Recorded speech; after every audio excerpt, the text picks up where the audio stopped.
We move on to discuss the Detroit Lions victory as they beat the Texans with a walk-off field goal. What a win for Detroit.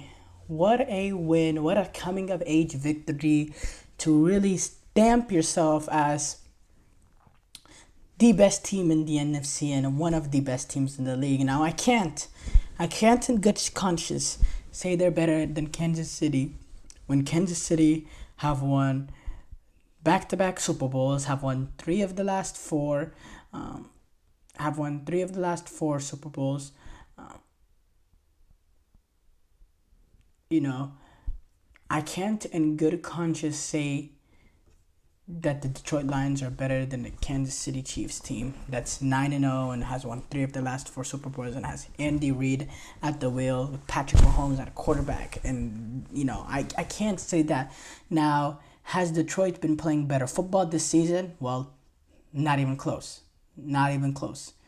Not even close. They've been playing much better football than Kansas City. Kansas City, they've been surviving while Detroit has been dominating. It has been playing teams off the field. But at the same time,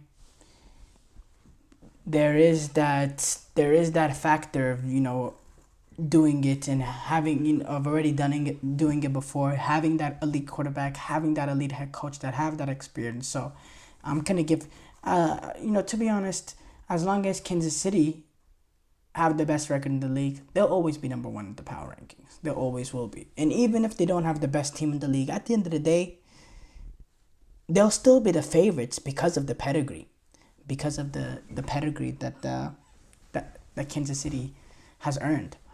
But going back to this game, Detroit, what a resilient victory.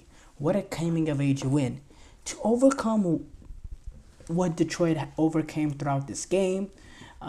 Jared Goff, 5 interceptions. To put it in context, one did come on a Hail Mary, so really four. But yeah, to overcome, Jared Goff's 5 interceptions, being down, I believe they were down 23-7 at halftime. And they had opportunities in that first half as well. It was 23-7. It really could have been a lot tighter. Miscues from Detroit, and in the second half, the miscues kept continuing, but Detroit kept themselves in that game, and then the Texans just unraveled. C.J. Stroud. A lot of people, they don't want to discuss this because of how brilliant he was last season. C.J. Stroud has regressed. C.J. Stroud has regressed this season. He has 12 touchdowns, 6 interceptions. His quarterback rating is an 89, which is solid. Or I think that's that passer rating or quarterback rating. I think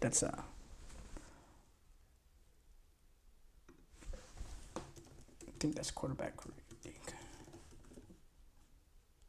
No, that's passer rating. Yeah, okay. His passer rating's been 89 this season. That's not that great.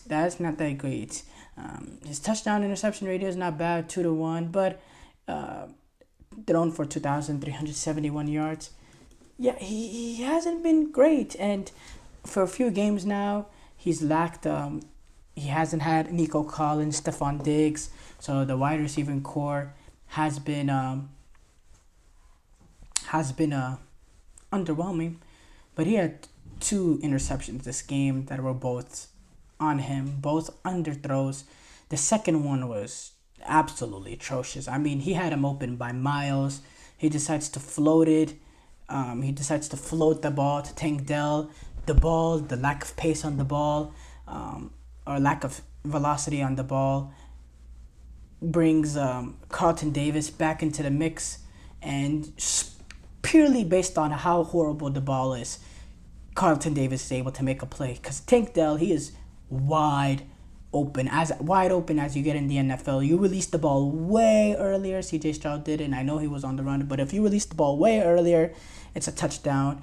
Not only did he release the ball late, but on top of that, he got the pace of the ball on the ball really bad. Didn't get enough on it. Didn't get enough velocity on it. And his interception, it's a huge interception in that moment, because Houston are going in for, for a score that potentially will make this out of reach. But and the collapse continued as well. Lions is able to make a drill a very very long field goal to tie it up. Texans get the ball back. They're able to get it down in field goal territory of their own. This time, Kaimi Fairbairn needs to take a long field goal of himself. Kaimi Fairbairn doesn't get it to go, and that puts Detroit in a good spot to potentially to take a game for Jared Goff to get a game-winning drive, and he was able to drive them enough down the field to get into Jake Bates' range, who sneakily sneaks it past.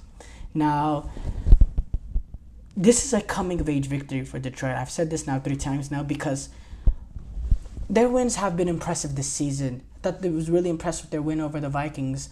They were able to destroy the Cowboys. They were able to destroy the Titans.